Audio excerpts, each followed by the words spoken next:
Hi ಎಲ್ರಿಗೂ ನಮಸ್ಕಾರ, welcome to new world. ಇವತ್ತಿನ ವಿಡಿಯೋದಲ್ಲಿ ನಾನು ಲೋಪಸಂಧಿ ಅಂತ ಹೇಳಿದರೆ ಏನು, ಹಾಗೆ ಲೋಪಸಂಧಿಗೆ ಉದಾಹರಣೆಗಳು, ಹಾಗೆ ಉದಾಹರಣೆ ಸಹಿತ ಮತ್ತೆ ನಾನು ಲೋಪಸಂಧಿನ ವಿವರಿಸ್ತೀನಿ. ಓಕೆ, ಇವಾಗ ಡೈರೆಕ್ಟಾಗಿ ವಿಡಿಯೋಕ್ಕೆ ಹೋಗೋಣ. ಲೋಪಸಂಧಿ ಅಂತ ಹೇಳಿದರೆ ಏನು? ಸ್ವರದ ಮುಂದೆ ಸ್ವರವು ಅಂದರೆ ಸ್ವರದ ಮುಂದೆ ಸ್ವರವು ಅಂತ ಹೇಳಿದರೆ ಏನು? ಸಂಧಿ ಆಗುವಾಗ ಸಂಧಿಯನ್ನು ಬಿಡಿಸಿ ಬರೆದಾಗ ನಮಗೆ ಎರಡು ಪದ ಸೇರುತ್ತೆ. ಯಾವುದೆಲ್ಲ? ಒಂದು ಪೂರ್ವ ಪದ, ಹಾಗೆ ಇನ್ನೊಂದು ಉತ್ತರ ಪದ. ಆ ಪೂರ್ವ ಪದದ ಕೊನೆಯ ಅಕ್ಷರ ಸ್ವರದ ಮುಂದೆ ಸ್ವರ ಅಂದರೆ ಸ್ವರದ ಮುಂದೆ ಈ ಸ್ವರದಲ್ಲಿ ಯಾವ ಅಕ್ಷರ ಬರಬೇಕು? ಪೂರ್ವ ಪದದ ಕೊನೆಯ ಅಕ್ಷರದಲ್ಲಿ ಸ್ವರವು ಬಂದು, ಹಾಗೆ ಮತ್ತೊಂದು ಸ್ವರ ಬಂತಲ್ಲ, ಸ್ವರದ ಮುಂದೆ ಸ್ವರವು, ಅದ್ಯಾವ ಸ್ವರ? ಉತ್ತರ ಪದದ ಮೊದಲ ಅಕ್ಷರ.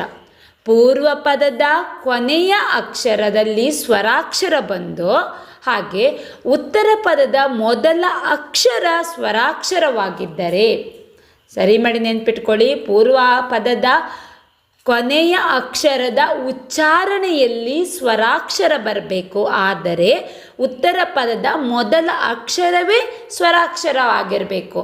ಹಾಗೆ ಬಂದು ಸಂಧಿಯಾಗುವಾಗ ಪೂರ್ವ ಪದದ ಸ್ವರಾಕ್ಷರವು ಲೋಪವಾದರೆ, ಆದರೆ ನೆನ್ಪಿಟ್ಕೊಳ್ಳಿ, ಪೂರ್ವ ಪದದ ಸ್ವರಾಕ್ಷರವು ಲೋಪ ಆಗಬೇಕು. ಆದರೆ ಯಾವುದೇ ಕಾರಣಕ್ಕೂ ಪೂರ್ವ ಪದದ ಶಬ್ದ ಇತ್ತಲ್ಲ, ಅದರದ್ದು ಅರ್ಥ ಕೆಡಬಾರ್ದು.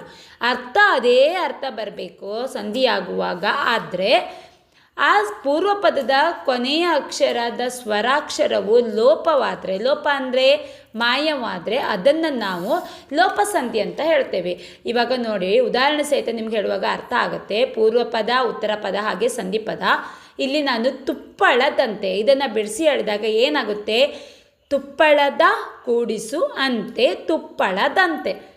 ಇಲ್ಲಿ ಪೂರ್ವ ಪದದ ಕೊನೆಯ ಅಕ್ಷರ ಅಂದರೆ ತುಪ್ಪಳದ, ಇದು ಪೂರ್ವ ಪದ. ಹಾಗೆ ಪೂರ್ವ ಪದದ ಕೊನೆಯ ಅಕ್ಷರವು ಸ್ವರಾಕ್ಷರವಾಗಿದ್ದರೆ ಅಂದರೆ ತುಪ್ಪಳದ ದ, ಇದರಲ್ಲಿ ಯಾವ ಉಚ್ಚಾರ ಬಂತು?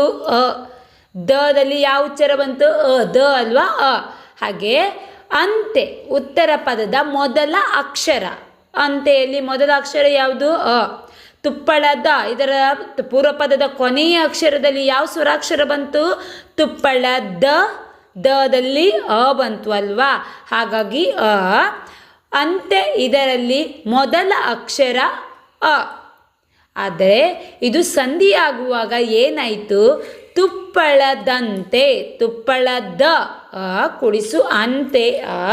ಇದು ಸಂಧಿಯಾಗುವಾಗ ತುಪ್ಪಳದಂತೆ, ಅ ಹೋಗಿ ದ ಆಯಿತು, ದಂತೆ ಬಂತು ಅಲ್ವಾ? ಅಂತೆ ಇದ್ದದ್ದು ದಂತೆ ಆಯಿತು, ತುಪ್ಪಳದಂತೆ. ಹಾಗಾಗಿ ಇಲ್ಲಿ ಇವಾಗ ಅ ಹೋಗಿ ದ ಬಂತಲ್ವಾ? ಪೂರ್ವ ಪದದ ಕೊನೆಯ ಅಕ್ಷರದಲ್ಲಿ ಯಾವುದೇ ಪದದಲ್ಲಿ ಯಾವುದೇ ಅರ್ಥ ಚೇಂಜ್ ಆಗಿಲ್ಲ, ತುಪ್ಪಳದ ಹಾಗೆ ಇದೆ. ಆದರೆ ಅ ಉಚ್ಚಾರ ಹೋಗಿ ದಂತೆ ಆಯಿತು. ಹಾಗಾಗಿ ಇದು ಲೋಪಸಂಧಿ.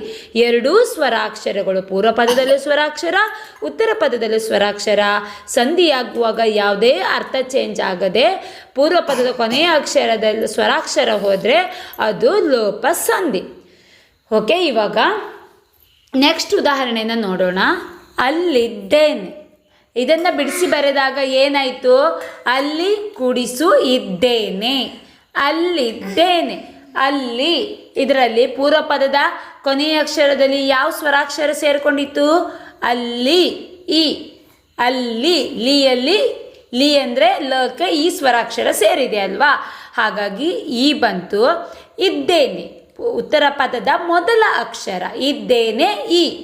ಇಲ್ಲಿ ಹೀಗೆ ಈ ಬಂತು ಅಲ್ವಾ? ಆದರೆ ಸಂಧಿಯಾಗುವಾಗ ಏನಾಯಿತು? ಅಲ್ಲಿದ್ದೇನೆ, ಈ ಹೋಗಿ ದೇ ಬಂತು ಅಲ್ವಾ? ಅಲ್ಲಿದ್ದೇನೆ, ಸಂಧಿಯಾಗುವಾಗ ದೇ ಆಯಿತು.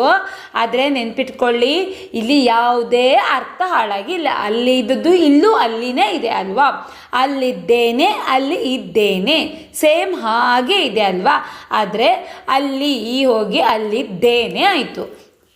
ಎರಡು ಸ್ವರಾಕ್ಷರ ಹಾಗೆ ಸಂಧಿಯಾಗುವಾಗ ಅರ್ಥ ಹಾಳಾಗದೆ ಆ ಪೂರ್ವ ಪದದ ಮೊದಲ ಅಕ್ಷರ ಪೂರ್ವ ಪದದ ಕೊನೆಯ ಸ್ವರಾಕ್ಷರ ಮಾಯವಾಗಿ ಹೋಯ್ತು, ಲೋಪ ಆಯಿತು. ಈ ಇಲ್ಲ ಅಲ್ವಾ ಇಲ್ಲಿ, ಅಲ್ಲಿದ್ದೇನೆ ಇದರಲ್ಲಿ ಈ ಇದೆಯಾ, ಅಲ್ಲಿದ್ದೇನೆ ಆಯಿತು ಅಲ್ವಾ.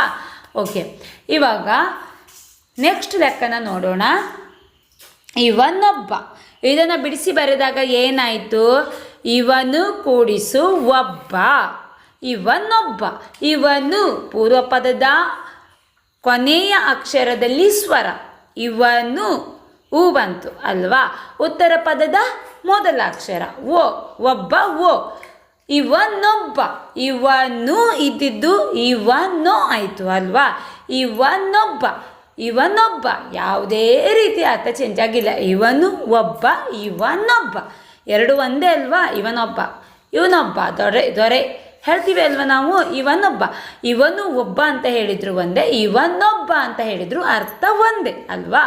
ಓಕೆ, ಇದು ಎರಡು ಸ್ವರಾಕ್ಷರನೇ ಅಲ್ವಾ. ಉ ಮತ್ತು ಓ ಎರಡೂ ಸ್ವರಾಕ್ಷರ, ಅರ್ಥ ಹಾಳಾಗದೆ ಉ ಲೋಪವಾಗಿ ಹೋಯಿತು, ಉ ಮಾಯವಾಗಿ ಹೋಯಿತು, ಇವನೊಬ್ಬ ಆಯಿತು ಅಲ್ವಾ.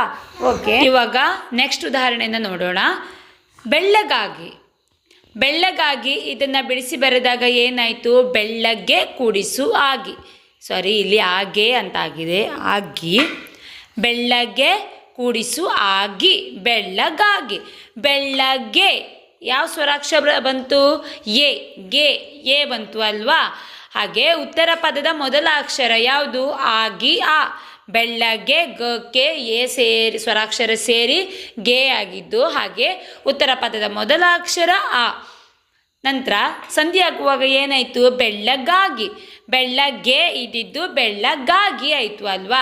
ಹಾಗಾಗಿ ಇದು ಕೂಡ ಎರಡು ಸ್ವರಾಕ್ಷರಗಳು ಇದ್ದು ಸಂಧಿ ಆಗುವಾಗ ಏನಾಯಿತು, ಯಾವುದೇ ರೀತಿ ಅರ್ಥ ಚೇಂಜ್ ಆಗದೆ ಪೂರ್ವ ಪದದ ಕೊನೆಯ ಅಕ್ಷರದಲ್ಲಿರುವ ಸ್ವರವು ಮಾಯವಾಗಿ ಹೋಯಿತು, ಲೋಪ ಆಯಿತು ಅಲ್ವಾ.